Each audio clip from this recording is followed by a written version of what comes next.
በማይናማር ከባድ ደመሬት ተከስቷል። በቱርክ ደግሞ ህዝባዊ ተቃውሞ እንደቀጠለ ነው። በመግቢያችን ላይ ተከታተላችሁት ከዚሁ ጋር የተያያዙትን ነው እናደርሳችኋለን። ሰላም ጤና ይስጥልኝ ውድ የፈታ ዴይሊ ተከታታዮቻችን፣ ይህ የዕለተ ቅዳሜ ምሽት ጥንቅራችን ነው። ቆይታችሁን ከኛ ጋር በማድረግ የጥንቅራችን ታዳሚ እንድትሆኑ አክብሮታዊ ግብዣችን ነው። ወደ ዕለቱ ዝርዝር መረጃዎቻችን ከማለፋችን በፊት በቅድሚያ ዋና ዋናዎቹን እንጠቁማችሁ።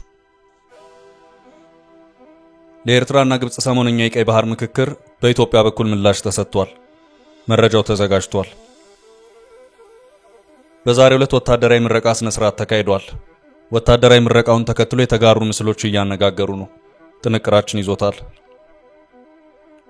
በአማራ ክልል የሥራ አጦች ቁጥር በከፍተኛ ደረጃ መጨመሩንና ተጨማሪ የሥራ አጦችም ጭምር እየተፈጠሩ መሆኑን የሚያመለክት አንድ መረጃ ወጥቷል። ጥንቅራችን ከያዛቸው መረጃዎች መካከል ነው። 1446ኛው የኢድ አልፈጥር በዓል በነገው ዕለት የሚከበር መሆኑ ታውቋል። ከዚሁ ጋር በተያያዘ የምናደርሳችሁ መረጃ አለ። የማይናማር መሬት መንቀጥቀጥ የበርካቶችን ሕይወት ቀጥፏል። የነፍስ አድን ስራው እንደቀጠለ ነው።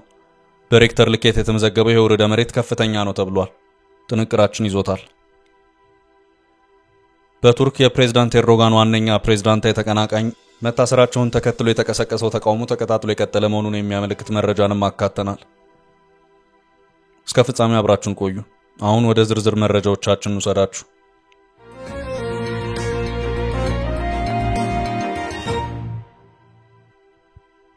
መንግስት ለኤርትራና ግብጽ ምላሽ ሰጠ።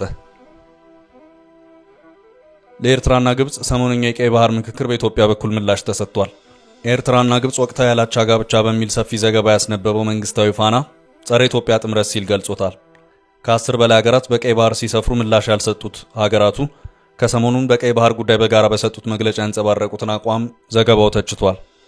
የኤርትራ የውጭ ጉዳይ ሚኒስትር ኦስማን ሳላህ ወደ ካይሮ አምርተው ከግብጹ ፕሬዝዳንት አብዱልፈታህ አልሲሲ ጋር መወያየታቸው ይታወቃል። በተጨማሪ የውጭ ጉዳይ ሚኒስትር ኦስማን ሳላህ ከግብጽ አቻቸው በድሪ አብዱል አቲ ጋር በካይሮ ተገናኝተው መክረዋል። ባለፈው ሳምንት እንዲሁ የግብጽ ፕሬዝዳንት አብዱልፈታህ አልሲሲ ከሶማሊያ አቻቸው ሐሰን ሼክ መሐመድ ጋርም በስልክ ውይይት አድርገው ነበር።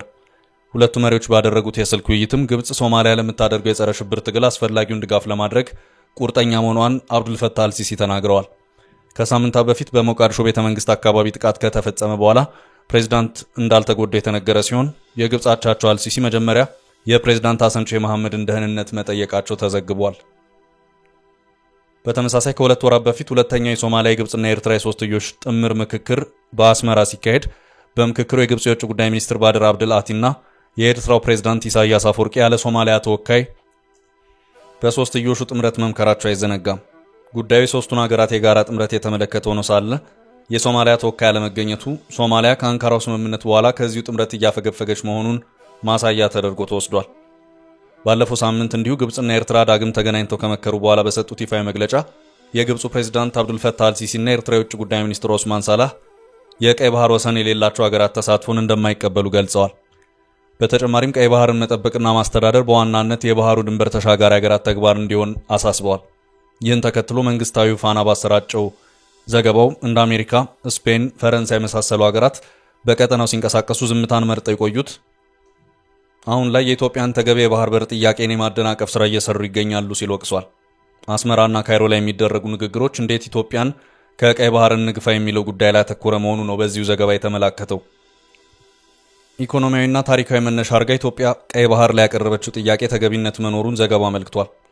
ይህን የኢትዮጵያን ጥያቄ ተቀባይነት እንዳያገኝ የሐሰት መረጃዎችን በማሰራጨት ዓለም አቀፉ ማህበረሰብ ዘንድ ተቀባይነት ለማግኘት ሀገራቱ እየሄዱበት ያለበት ርቀት የተቸው ዘገባው ኢትዮጵያ የቀይ ባህር ፎረም አባል እንዳትሆን ከግብጽ በኩል የተሄደው ርቀት በማሳያነት አንስቷል። መንግስታዊው ፋና ከኢትዮ ኤርትራ ውጥረት ወዲህ አዲስ ትችት በይፋ የሰነዘረ ሲሆን ከዚህ ቀደም ፕሬዝዳንት ኢሳያስ አፈወርቂ ለሰነዘሩት ከባድ ወቀሳ ምላሽ መስጠቱ አይዘነጋም። ከወራት በፊት የኤርትራው ፕሬዝዳንት ኢሳያስ አፈወርቂ ከሀገሪቱ ብሔራዊ ቴሌቪዥን ጋር በነበራቸው ረዘም ያለ ቃለ ምልልስ የኢትዮጵያን ጉዳዮች ማንሳታቸው አይዘነጋም። ፕሬዝዳንቱ በዚሁ ቃለ ምልልሳቸው የኢትዮጵያን ጉዳይ ያነሱት በሶስት ዋና ዋና ጭብጦች ላይ ነበር። እነዚህም የፕሬዝዳንቱ የትኩረት አቅጣጫዎች የነበሩት የኢትዮጵያ ህገ መንግስት፣ የህዳሴው ግድብና የኢትዮጵያን የውስጥ ሰላምን የሚመለከቱ ነበሩ። ላለፉት 30 ዓመታት ኤርትራን ያለማንም ተቀናቃኝ የገዙት ፕሬዝዳንት ኢሳያስ አፈወርቂ መንግስታቸው ህገ መንግስት፣ ምርጫና ነፃና ገለልተኛ የሚባሉ ተቋማትን አያውቁም፣ ሰሞኑን እንደፈለጉት በሚዘውሩት ሚዲያቸው ግን ኢትዮጵያን ተችተዋል ሲልም መንግስታዊ ፋና ቴሌቪዥን የፕሬዝዳንቱን የቀደሙ ቃለ ምልልሶች ሳይቀር ወደ ኋላ ሄዶ እያጣቀሰ አጥብቆ መተቸቱ አይዘነጋም። በዛሬው ዕለትም የግብጽና የኤርትራ ሰሞነኛውን ምክክር ተከትሎ በሰጠው ምላሽ ያልተቀደሰ ጸረ ኢትዮጵያ ጋብቻ ሲል ጥምረቱን አጣጥሎ ኢትዮጵያ እየሄደችበት ያለውን ዲፕሎማሲያዊ ጥረት አሞካሽቷል።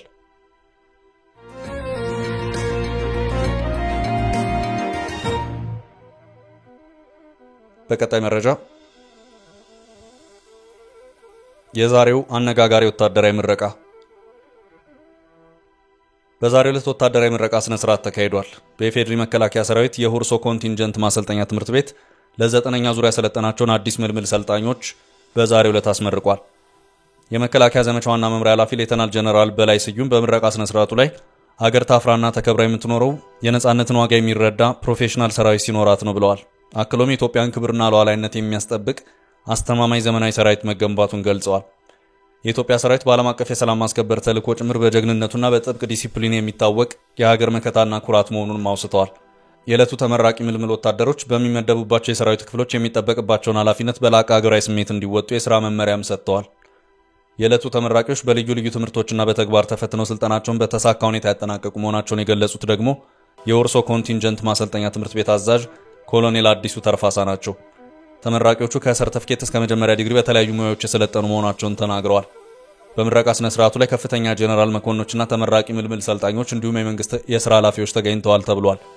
የጦር ኃይሎች ጠቅላይ ኤታማዦር ሹም ፊልድ ማርሻል ብርሃኑ ጁላ ችግር በመጣ ቁጥር ክተት ነው፣ በክተት በለብ አሳድገን ስንዋጋ ነው ይኖር ነው ሲሉ በመግለጽ ወረራ ሳይመጣብን አሁን የዓለም የጦርነት ባህሪን ግምት ውስጥ በማስገባት ተዘጋጅተናል ሲሉ መናገራቸው አይዘነጋም። ኢትዮጵያ ስትወረርና ስትደፈር ከውስጥ ባንዳ ሲነሳባት የነበረው አንዱ ምክንያት የአቅም ጉዳይ ነው ሲሉ ተናግረዋል። ፊልድ ማርሻሉ ተደጋጋሚ ጦርነቶች ከዚህ ቀደም በታሪክ የተከሰቱት በቂ አቅም ባለመገንባቱ ነው ሲሉ ጠቅሰው ኢትዮጵያ በልኳ የሚገባትን አቅም አለመገንባቷ ለወረራዎች ተጋላጭ ማድረጉን አንስተዋል። ፊልድ ማርሻሉ ይህን የተናገሩት ባሳለፍነው ሳምንት የሜካናይዝድ እዝ ያሰለጠናቸውን የሜካናይዝድ ሙያተኞች ባስመረቀበት ወቅት ነው። ጠቅላይ ኤታማዦር ሹሙ ችግር በመጣ ቁጥር ክተት ነው፣ በክተት በለብ አሳድገን ስንዋጋ የከረምነውና የኖር ነው ሲሉ አመልክተዋል። ፊልድ ማርሻሉ አሁን ያለን ስትራቴጂ ይህን እየቀየረው ነው ሲሉ ገልጸው ነበር። ይህንን ቀይረው ስንል ኢትዮጵያን የሚመጥን በኢትዮጵያ ውሃ ከፍታ ልክ የሆነ የመከላከያ ሰራዊትን ገንባ ነው ሲሉ ፊልድ ማርሻል ብርሃኑ ጁላ መናገራቸው ይታወቃል።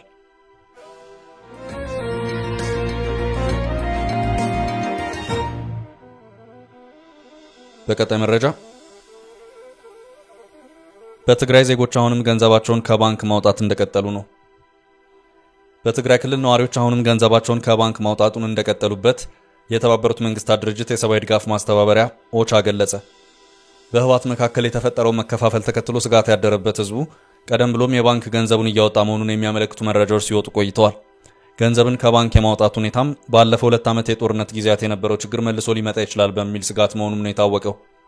የተባበሩት መንግስታት ድርጅት የሰብአዊ ድጋፍ ማስተባበሪያ ኦቻ በዚሁ ሪፖርቱም ህዝቡ ገንዘቡን በስፋት ከባንክ ማውጣቱን ብቻ ሳይሆን በስፋትም ወደ ሸመታና ምርቶች ክምችት ውስጥ ጭምር በመግባቱ የኑሮ ውድነት የተከሰተ መሆኑን አክሏል። የነዳጅ እጥረት መከሰቱን ያለውን ሁኔታ የበለጠ አባብሶታል ሲልም ኦቻ በዚሁ ሪፖርቱ አስታውቋል። ከዚሁ ጋር በተያያዘም የአምቡላንስ አገልግሎትን መስጠት የሚቻልበት ሁኔታ ሳይቀር ፈታኝ ሆኗል ሲልም አክሏል። ቀደም ብሎ ከነበሩት የክልሉ ተፈናቃዮች በተጨማሪ ሌሎች አዳዲስ ተፈናቃዮችም እየተጨመሩ ነውም ተብሏል። በአማራ ክልል ከቀጠለው ግጭት ጋር ተያይዞም አንዳንዶቹ አካባቢዎች ፈጽሞ እርዳታ ማድረስ የማይቻልባቸው በሚል በኦቻ ተለይተው ተቀምጠዋል። በተለይ በዚህ ምድብ ውስጥ ያሉት የጎጃም ዞኖች ናቸው። ደጋዳሞት፣ ደቡብ ሜጫ፣ ጃዊና ወንበርማ ተጠቅሰዋል። በጎንደር ደግሞ ታች ጋይንት፣ መካነ ኢየሱስና ሌሎችም ተጠቅሰዋል።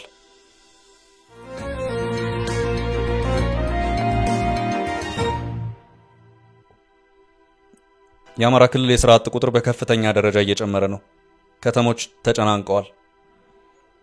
በአማራ ክልል የወጣት የሥራ አጦች ቁጥር በከፍተኛ ደረጃ መጨመሩ ታወቀ። ችግሩም በክልሉ ከቀጠለው የሰላም እጦት ጋር የተያያዘ መሆኑን የክልሉ ኃላፊዎችና ወጣቶች ገልጸዋል።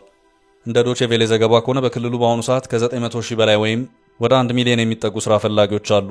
ዶቼ ቬሌ በዚሁ ዘገባም በክልሉ ከ900 ሺህ በላይ ወጣቶች ስራ ፍለጋ መመዝገባቸውን የአማራ ክልል ስራና ስልጠና ቢሮን ዋቢ አድርጎ ባሰራጨው ዘገባ አመልክቷል። በክልሉ በርካታ አካባቢዎች በየጊዜው ከሚካሄዱት ውጊያዎች ጋር በተያያዘ በርካታ ወጣቶች ከስራ ውጭ በመሆናቸው አካባቢያቸውን ጥለው በተወሰነ የከተማ አካባቢዎች የተሰባሰቡበት ሁኔታ መኖሩንም ይኸው ዘገባ አመልክቷል። በከተሞች ያሉትና ስራ ቅጥርን ማከናወን የሚችሉት ፋብሪካዎች አዳዲስ ሰራተኞችን የመቅጠር ፍላጎት የሌላቸውና ከሰላም እጦቱም ጋር በተያያዘ አንዳንዶቹም ዘግተው የወጡ መሆናቸውም ነው የታወቀው። እኚህ ወጣቶች በተለያዩ የክልሉ ከተሞች ስራ ፍለጋ ቢሰማሩም ስራ ማግኘት አለመቻላቸውን ከሰሜን ወሎ ግዳን ወረዳ እንደመጣና ለደህንነቱ ሲል ስሙ እንዳይጠቀስ የፈለገ ወጣት ተናግሯል። በአካባቢው እየተካሄደ በሚገኘው ጦርነት ምክንያት ወጣቶች ሰላም ወዳለባቸው ከተሞች እየፈለሱ መሆናቸውንም አክሏል። በክልሉ እየተካሄደ የሚገኘው ጦርነት በአካባቢያችን ለመቆየት ዋስትና ሳጥቶናል የሚሉት ወጣቶቹ በጦርነት ወቅትም እንግልት እንደሚደርስባቸው ለዶቼ ቬለ ተናግረዋል።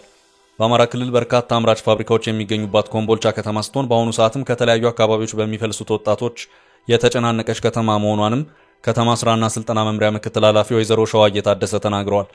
ወይዘሮ ሸዋዬ በክልሉ ካለው ጦርነት ጋር በተያያዘ የውጭ ኢንቨስተሮች ዘግተው ፋብሪካዎቻቸውን እየወጡ ነው። ይህም ወደ ከተማዋ ከሚፈልስ የሌላ አካባቢ ስራ አጥ ወጣት በተጨማሪም በከተማዋ ላለ ስራ አጥ ወጣቶች ቁጥር መብዛት ምክንያት ሆኗል ሲሉ ተናግረዋል።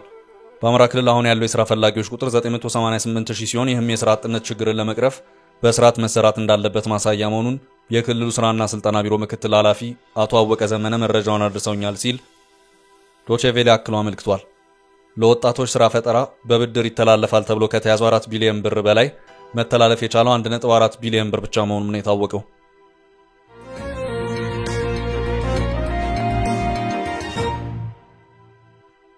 በቀጣይ መረጃ 1446ኛው የኢድ አልፈጥር በዓል በነገው ዕለት ይከበራል።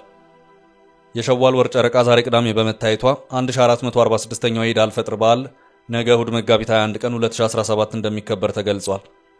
የኢትዮጵያ እስልምና ጉዳዮች ጠቅላይ ምክር ቤት ፕሬዝዳንት ሀጂ ኢብራሂም ቱፋ 1446ኛው የኢድ አልፈጥር በዓልን አስመልክቶ ባስተላለፉት የመልካም ምኞት መግለጫ መልእክት ህዝበ ሙስሊሙ በዓሉን ሲያከብር አስተምሮቱን በመተግበር ሊሆን እንደሚገባ አሳስበዋል። 1446ኛው የኢድ አልፈጥር በዓልን የተቸገሩና ከቤት ንብረታቸው የተፈናቀሉ ወገኖችን በመርዳትና ተደስተው እንዲውሉ በማድረግ ማክበር እንደሚገባ የኢትዮጵያ እስልምና ጉዳዮች ጠቅላይ ምክር ቤት አሳስቧል።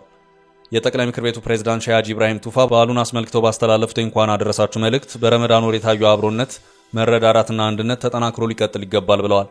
በዘንድሮ የረመዳን ወር አብሮነት፣ የመረዳዳትና የአንድነት ወር እንደነበር የገለጹም ሲሆን ይህን ተግባር በቀጣይ ሙስሊሙና መላው ህብረተሰብ አጠናክሮ ማስቀጠል ይገባል ሲሉ አሳስበዋል። በዓሉን ስናከብር ሙስሊሙ ህብረተሰብ የተቸገሩ ወገኖቻችንን በማሰብ በመርዳትና በመተዛዘን እንዲሆንም ጠይቀዋል። የኢትዮጵያ ሃይማኖቶች ጉባኤ በመላው ሙስሊም ዘንድ በናፍቆት የሚጠበቀው የረመዳን ወር የጀሃነም በሮች የሚዘጉበትና የጀነት በሮች የሚከፈቱበት የእዝነት፣ የጸጋና የመንፈሳዊ በረከት ወር ነው። ወሩ ሙስሊም ወገኖች በጾምና በዱዓ ወደ ፈጣሪያቸው አብዝተው የሚቀርቡበት፣ ፍቅርና መተሳሰብ የሚሰፍንበት፣ ርህራሄና በጎነት የሚልቅበት፣ ወንድማማችነት፣ መረዳዳትና ሰላም የሚስፋፋበት ታላቅ የጸጋ ወቅት ነው። በረመዳን ወር የተገኘውን መንፈሳዊ በረከት፣ ትህትና፣ ፍቅርና አንድነት ጠብቆ ማስቀጠል ፈጣሪ ከሁሉም ሙስሊም የሚጠብቀው ተግባር ነው። ከመንፈሳዊ ከፍታ ሳይወርዱ ሁልጊዜ ህይወትን በመርህ መምራት አስፈላጊ ነው ሲል በዛሬው ዕለት መግለጫው አመልክቷል።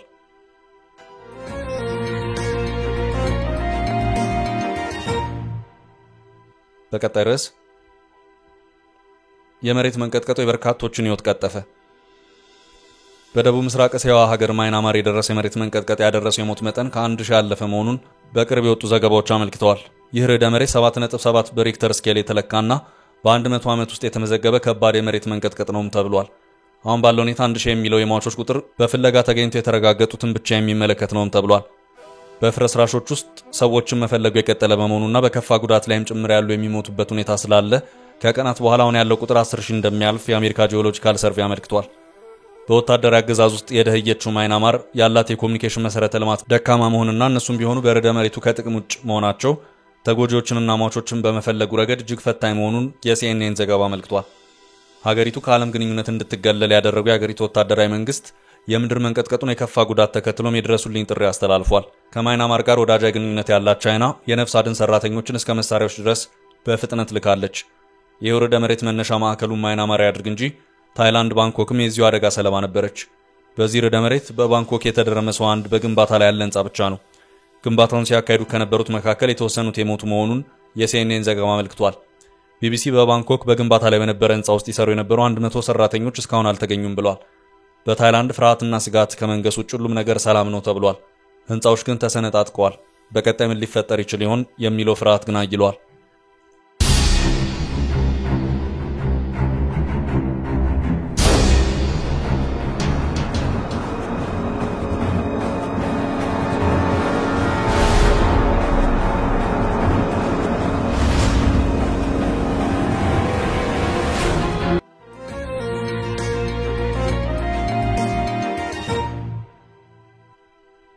በመጨረሻም የተቀጣጠለው የቱርክ የተቃውሞ ሰልፍ። በቀጣዩ የቱርክ ፕሬዝዳንት ምርጫ የቱርኩ ፕሬዝዳንት ረሲብ ጣይብ ኤርዶጋን አስተማማኝ በሆነ ውጤት ያሸንፋሉ ተብለው ሰፊ ግምት የተሰጣቸው ኤክረም ኢማሞግሉ መታሰራቸውን ተከትሎ በቱርክ የተቀጣጠለው ህዝባዊ ተቃውሞ ዛሬም እንደቀጠለ ነው። ሰውየው ኢስታንቡል ከንቲባ ሆነው ሲሰሩ የነበረ ሲሆን የኤርዶጋን መንግስት እሳቸውን ያሰረበት ምክንያት በሙስናና የሽብር ወንጀሎች ጠርጥሬያቸዋለሁ በሚል ነው። ደጋፊዎቻቸው ደግሞ ይሄ ምክንያት ነው፣ ጉዳዩ ፖለቲካዊ ይዘት ያለው በመሆኑ መለቀቅ ይገባቸዋል በማለት ወጥረው ይዘዋል። በኢስታንቡል ቀደም ብሎ የተቃውሞ ሰልፍ እገዳ የተጣለ ቢሆንም አብዛኞቹ ወጣቶችና ዩኒቨርሲቲ ተማሪዎችን የያዘው ሰልፍ መካሄዱን እንደቀጠለ ነው። የኤርዶጋን መንግስት ህዝባዊ ተቃውሞን በከፍተኛ እስር ለማቆም ሙከራዎችን እያደረገ ይገኛል። ሆኖም የኃይል እርምጃው ተቃውሞን የበለጠ እያቀጣጠለው ነውም ተብሏል። ኢማሞግሉ ሪፐብሊካን ፒፕልስ ፓርቲ የሚባልን ተቃዋሚ ፓርቲ ነው የሚመሩት። ፓርቲያቸው በአብዛኛው በለውጥ ፈላጊ ወጣቶች የሚደገፍ መሆኑ ይነገርለታል።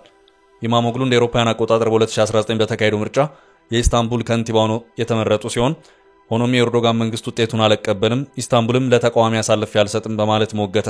በዚህም ምርጫው በድጋሚ እንዲካሄድ ተወሰነ። በኤርዶጋን የመጀመሪያውን የምርጫ ውጤት አልቀበልም የተናደደው የኢስታንቡል ህዝብ ከመጀመሪያውም በላይ ከፍተኛውን ድምጽ ለኢማሞግሉ በመስጠት ምንም በማያጠራጥር መልኩ የከተማዋ ከንቲባ እንዲሆኑ ተደረገ። በዚህም በእሳቸውና በኢስታንቡል ህዝብ መካከል ያለው ግንኙነት በእጅጉ እየጠበቀ በሄደበት መሃል ነው አሁን ለእስር የተዳረጉበት ሁኔታ የተፈጠረው።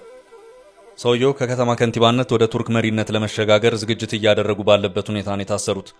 ህዝቡ የተቃውሞ ሰልፉን በቀጠለበት ሁኔታ ኢማሞግሉ በርቱ፣ እኔ ከጀርባዬ እናንተ ድጋፍ ስላለኝ አልፈራም በማለት በቁራጭ ወረቀት መልእክት ልከው አደባባይ ለወጣው ሰልፈኛ ተነቧል።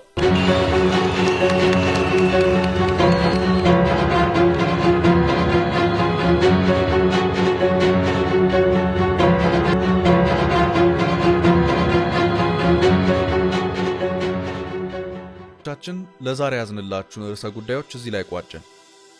ላይክ፣ ሼር እና ኮሜንት በማድረግ ለቻናላችን ድጋፋችሁን መግለጽ እንዳትዘነጉ እያልን ከሌሎች መረጃዎች ጋር ደግመን እስክንገናኝ ቸር ያሰማን ስንል ተሰናበትን።